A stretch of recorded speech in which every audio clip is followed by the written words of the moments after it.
Assalamualaikum warahmatullahi wabarakatuh. Salam sejahtera bagi kita sekalian.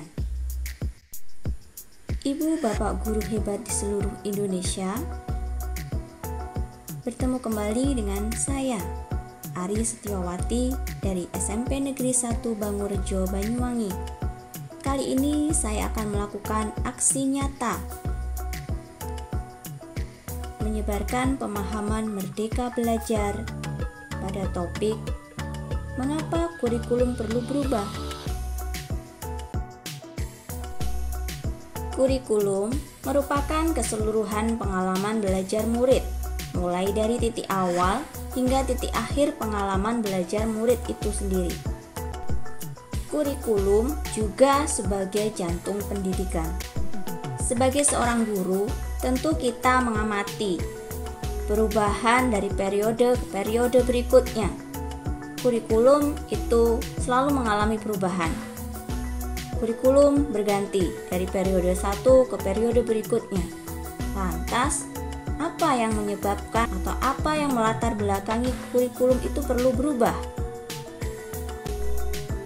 Saat ini, berbagai isu baru, diantaranya perubahan iklim global, teknologi digital, industri, multinasional, dan transformasi budaya menuntut satuan pendidikan menyiapkan kurikulum yang membantu murid menghadapi dunianya yang penuh tantangan.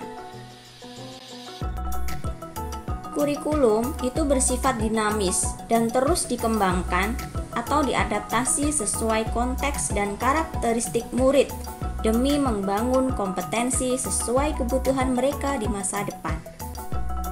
Kurikulum yang baik adalah kurikulum yang sesuai dengan zamannya.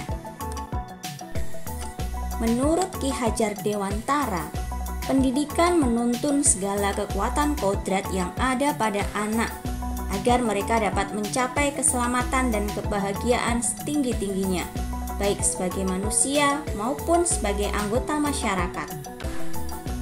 Demi menuntun kodrat murid-murid, pembelajaran termasuk kurikulum yang kita selenggarakan juga harus terus menyesuaikan dengan kebutuhan mereka. Pada saat merancang kurikulum, kita harus menempatkan kebutuhan, pendapat, pengalaman, hasil belajar, serta kepentingan murid sebagai rujukan utama. Disinilah perlunya peran dari orang tua, masyarakat, dan sekolah dalam mewujudkan kurikulum yang berpihak pada murid. Sejatinya, kurikulum dirancang untuk murid agar dapat mewujudkan seluruh kompetensi yang diharapkan dari kurikulum. Semua pihak harus berkolaborasi maksimal dalam hal ini.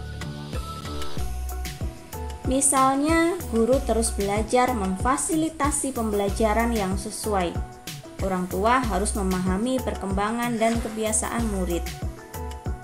Begitu juga dengan pemerintah yang bergerak di bidang pendidikan, juga harus terus mengikuti perkembangan kebutuhan murid.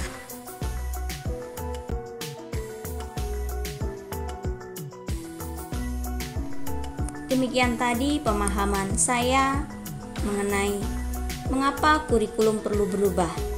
Jadi dapat kita ambil kesimpulan bahwa kurikulum berubah itu karena disesuaikan dengan zamannya, serta disesuaikan dengan kodrat dan kebutuhan dari murid itu sendiri. Jadi, murid adalah rujukan utama yang membuat kurikulum itu perlu berubah karena mengikuti sesuai dengan zaman di mana murid itu berada. Demikian apa yang dapat saya paparkan, semoga dapat membangun semangat kita sebagai seorang guru. Saya ucapkan terima kasih yang sebesar-besarnya kepada ibu bapak guru hebat di seluruh Indonesia telah menyaksikan video saya ini. Demikian dari saya akhiri. Wassalamualaikum warahmatullahi wabarakatuh.